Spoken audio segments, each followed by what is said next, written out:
അല്ല, സർക്കാർ സംവിധാനത്തെ ദുരുപയോഗം ചെയ്യുന്നത് ഒരു പുതിയ സംഭവമല്ല. കാരണം ഈ തിരുവനന്തപുരത്ത് യൂണിവേഴ്സിറ്റി കോളേജിൽ പതിവായി, പ്രത്യേകിച്ച് ഇവർ പ്രതിപക്ഷത്തിരിക്കുമ്പോഴേക്കും സ്ഥിരമായിട്ട് സെക്രട്ടേറിയറ്റ് മുന്നിൽ സമരം നടത്തുന്നതിന് പരമാവധി ഉപയോഗിച്ചുകൊണ്ടിരുന്നത് യൂണിവേഴ്സിറ്റി കോളേജിലെ വിദ്യാർത്ഥികളെയാണ്. ഇപ്പോൾ അടുത്ത കാലത്ത് സമരത്തിന് മൊറട്ടോറിയം പ്രഖ്യാപിച്ചിട്ടുള്ളതുകൊണ്ട് AKG സെന്ററിൽ നടക്കുന്ന എല്ലാ സമ്മേളനങ്ങൾക്കും അവർക്ക് ഓഡിറ്റോറിയത്തിൽ ഒരു 1000-ഓളം ആൾക്കാർ എത്തിയെങ്കിൽ മാത്രമേ നേതാക്കന്മാർക്ക് ഈ നമ്മുടെ നാടിന്റെ നേട്ടങ്ങളെല്ലാം വിശദീകരിച്ച് സംസാരിക്കണം. അതിന്റെ ഓഡിയൻസ് ആയിട്ട് വിദ്യാർത്ഥികളെയാണ് ഉപയോഗിക്കുന്നത്.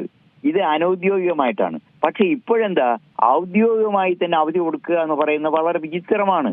ഇതൊന്നും മുൻകാലങ്ങളിൽ കേരളത്തിലെ സർക്കാരുകളിലുള്ള ഒന്നും തന്നെ കേട്ടുകേഴ്വിയില്ലാത്ത സംഭവമാണ്. ഇപ്പോഴെന്താ, SFIയുടെ സമ്മേളനം നടക്കുമ്പോൾ സമ്മേളനത്തിന് അവർക്ക് ആൾക്കാർ വേണം. ഇപ്പോൾ സ്വാഭാവികമായിട്ടും കുട്ടികളിലെ, പ്രത്യേകിച്ച് പുതിയ തലമുറയിലെ കുട്ടികൾക്ക് ഇങ്ങനെയുള്ള രാഷ്ട്രീയ വിശദീകരണങ്ങളിലൊന്നും വലിയ വിശ്വാസമില്ല.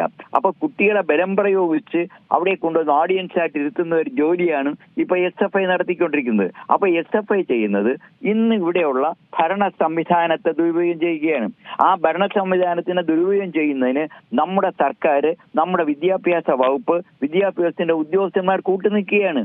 ഒരു ഗവൺമെന്റ് സ്കൂളാണെന്ന് ആലോചിക്കുക. പ്രൈവറ്റ് സ്കൂളാകുമ്പോൾ കുറച്ച് റെസ്ട്രിക്ഷൻസ് വരും. കാരണം മാനേജ്മെന്റിന്റെയും അവിടുത്തെ ഹെഡ് മാസ്റ്ററുടെയൊക്കെ പെർമിഷൻ വേണം. ഇവിടെ അതല്ല. ഗവൺമെന്റ് ഉദ്യോഗസ്ഥനാകുമ്പോൾ മുകളിൽ നിന്നും മന്ത്രിയുടെ ഓഫീസിനെ വിളിച്ചു പറയുമ്പോഴത്തേക്കും DOയും അല്ലെങ്കിൽ ഡെപ്യൂട്ടി ഡയറക്ടർ ഹെഡ് മാസ്റ്റർക്ക് നിർദ്ദേശം കൊടുക്കും. പിന്നെ ഗവൺമെന്റ് സ്കൂളുകളിലുള്ള മെജോറിറ്റി അധ്യാപകർ ഇടതുപക്ഷ സംഘടനയിലുള്ളവരാണ്. അപ്പോൾ SFI എന്ന് പറഞ്ഞ പ്രസ്ഥാനത്തിന് ശക്തി പകരുന്നതിന് വേണ്ടി വിദ്യാർത്ഥികളെ വിട്ടുകൊടുക്കുന്ന ജോലിയാണ്. ദൗർഭാഗ്യവരെന്ന് പറയട്ടെ, ഈ പോകുന്ന വിദ്യാർത്ഥികൾക്ക് എന്തിനു വേണ്ടി പോകുന്നുവെന്നോ എന്താണെന്നോ പോലും അറിയില്ല. അവിടെ വന്നിരിക്കുമ്പോൾ അവർക്ക് കുറച്ച് ഉച്ചഭക്ഷണം കൊടുക്കുമെന്ന് പറഞ്ഞാൽ അവർക്ക് വലിയ സന്തോഷമാണ്. അപ്പൊ ഈ രീതിയിൽ നമ്മുടെ ഭരണ സംവിധാനത്തെ സ്കൂളുകളെ ദുരുപയോഗം ചെയ്യുകയാണ്. ഇത് നാളെ മറ്റൊരു ഇപ്പോൾ KSCO അല്ലെങ്കിൽ ABVPയോ അല്ലെങ്കിൽ MSFന്റെ സംഘടന ആവശ്യപ്പെട്ടാൽ അവർക്കും കൊടുക്കാൻ ഗവൺമെന്റ് ബാധ്യസ്ഥമാവും. കൊടുത്തില്ലെങ്കിൽ അവിടെ സംഘർഷം ഉണ്ടാവും. ഇല്ലെങ്കിൽ നാളെ ഗവൺമെന്റ് മാറി വന്ന് നേരിടുക. ഇത് നാളെ അവിടെയും തുടരും. ഇത് ഒരിക്കലും പാടില്ല എന്നുള്ളതാണ് നമ്മുടെ അഭിപ്രായം. വിദ്യാർത്ഥികളെ ഇത്തരത്തിൽ ചൂഷണം ചെയ്യുവാൻ പാടില്ല. ഇത് വിദ്യാർത്ഥികളെ ചൂഷണം ചെയ്യുന്ന നടപടിയാണ്. ഗവൺമെന്റ് അടിയന്തരമായിട്ട് നിന്ന് പിന്തിരിയണം. ഇങ്ങനെയുള്ള നടപടിയായിട്ട് മുന്നോട്ട് പോകുമ്പോൾ ഞാനൊന്ന് ചോദിക്കട്ടെ, ഇവിടെ ഇപ്പോൾ ഒരു വലിയ വിവാദം നടക്കുന്നു. തീർച്ചയായിട്ടും അതിനകത്ത് രണ്ട് അഭിപ്രായമുണ്ട്. ഗവർണർ എന്തോ ഭാരതാംബയുടെ ചിത്രം വെച്ചിരിക്കുന്നു. അതിനെതിരെ പ്രതികരിച്ച ആളാണ് നമ്മുടെ വിദ്യാഭ്യാസ മന്ത്രി ശിവൻകുട്ടി. അതെ, ഇങ്ങനെയുള്ള കാര്യങ്ങൾ പ്രോട്ടോകോളിലില്ല. നമ്മുടെ രാജ്യത്ത് ഇങ്ങനെയുള്ള നീതിപൂർവമല്ലാത്ത കാര്യങ്ങൾ നടക്കാൻ പാടില്ല എന്ന് ഗവർണറുടെ മുഖത്ത് നോക്കി പറയുന്ന ശിവൻകുട്ടിക്ക് അല്ലെങ്കിൽ വിദ്യാഭ്യാസ മന്ത്രിക്ക് മറുഭാഗത്ത് നിന്നുകൊണ്ട് തന്റെ കീഴിലുള്ള സ്കൂളിലെ വിദ്യാർത്ഥികളെ മറ്റൊരു രാഷ്ട്രീയ പാർട്ടിയുടെ കീഴിൽ പ്രവർത്തിക്കുന്ന ഒരു യുവജന സംഘടന, വിദ്യാർത്ഥി സംഘടനയുടെ യോഗത്തിന് പോകാൻ എങ്ങനെ അനുവദിക്കാൻ പറ്റും? അപ്പൊ അത് ഇരട്ടത്തെ വപ്പല്ലേ? അപ്പോൾ അങ്ങേരുടെ പഴയ വാദം ദുർബലപ്പെടുകയല്ലേ?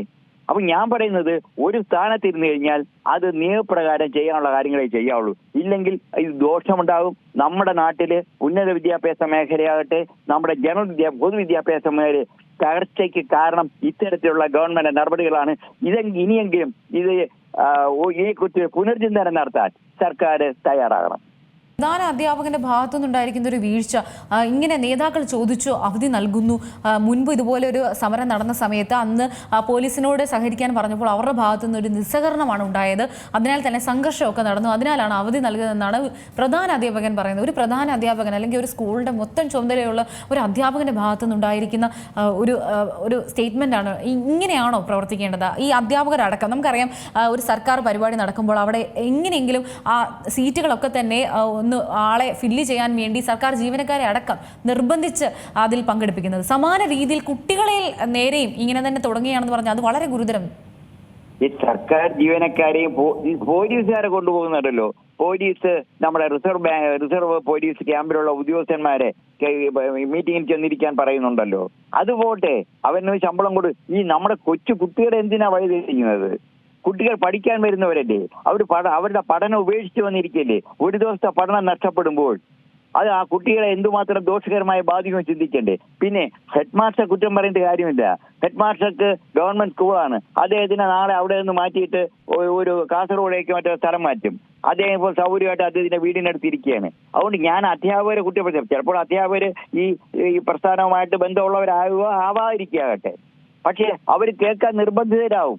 പക്ഷെ അതിനെ നമ്മുടെ ഉന്നത തലത്തിലിരിക്കുന്നവർ തയ്യാറാകരുതെന്നാണ് പറയുന്നത്. ഇത് നന്നാകണമെന്നുണ്ടെങ്കിൽ സർക്കാർ നന്നാവണം, സർക്കാരിനെ നിയന്ത്രിക്കുന്നവർ നന്നാകണം. അത് നന്നാകാതെ നമ്മുടെ കേരളത്തിലെ വിദ്യാഭ്യാസ മേഖല രക്ഷപ്പെടത്തില്ല എന്നുള്ളതാണ് ഞങ്ങളുടെ അഭിപ്രായം.